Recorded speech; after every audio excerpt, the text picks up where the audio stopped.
The Basics in the lead under Norman Williamson, Private Peace and Charlie Swan in second. A breakdown of 4 lengths to Tartooth and Conrad Dwyer. 2 from home in the Bailey's Arkle.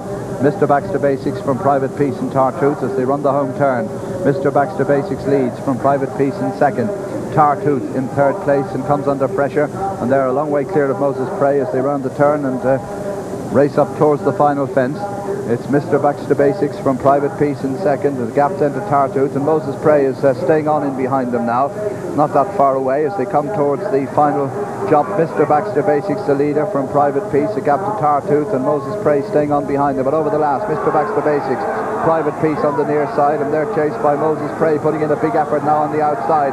But into the closing stages now, it's Mr. Baxter Basics on the far side from Private Peace, and they're clear of Tartooth as they race up towards the line. Mr. Baxter Basics from Private Peace on the near side as they go to the line. Private Peace and Mr. Baxter Basics locked together. Private Peace wins it in the photo from Mr. Baxter Basics.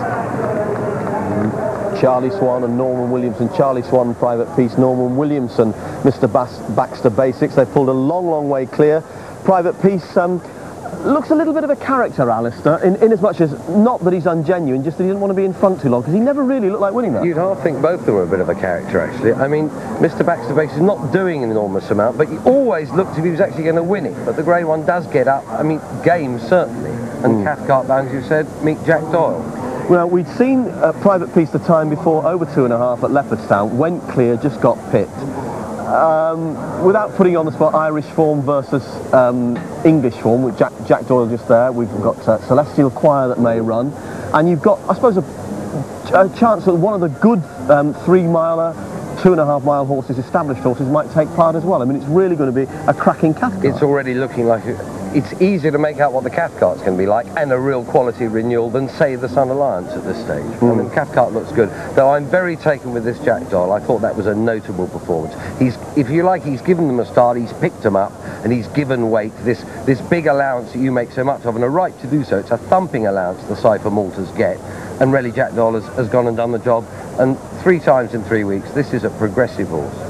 Well, the great thrill about Cheltenham, it's a wonderful occasion, but part of its enjoyment is, of course, the tremendous anticipation and build-up. And we spoke there that Cypher Malta still Arkle bound, and very much Arkle bound. Indeed, favourite for quite a long time was Dargini. Had a little bit of a setback, but apparently he's improving rapidly from that. He owes his position in the market, or owed his position in the market, I should say, to his victory over the Christmas holidays in the Denny's medal chase, again at Leopardstown.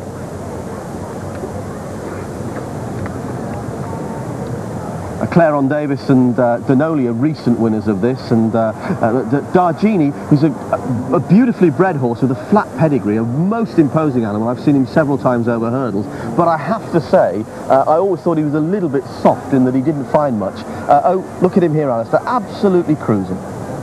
Yeah, I mean, this is a horse, it's going to be hard to add up for Cheltenham. I mean, you think he's got character quirks. He just gives that impression the way he carries his head. I don't know, he's useful though, Jim, isn't he?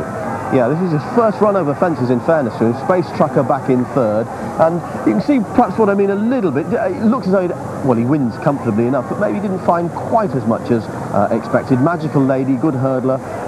Space Trucker in third, a disappointment. Not as good over fences as over hurdles. Not on that ground. I mean, that was pretty testing ground.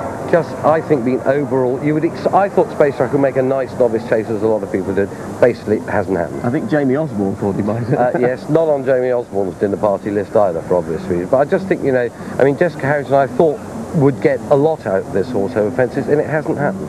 I mean, if I had to have a bet, and not that I have, and not that I actually will, but I think that, at the moment anyway, in the Arkle, I think the value is another Irish horse, the one that Florida Pearl trounced, Delphi Lodge. He's a good horse in his own right, there's won since then, but at the minute, it's an open Arkle, an open novice scene, and there's so much to look forward to. Yeah, you don't have to make your mind up yet. There's plenty of action between now and then.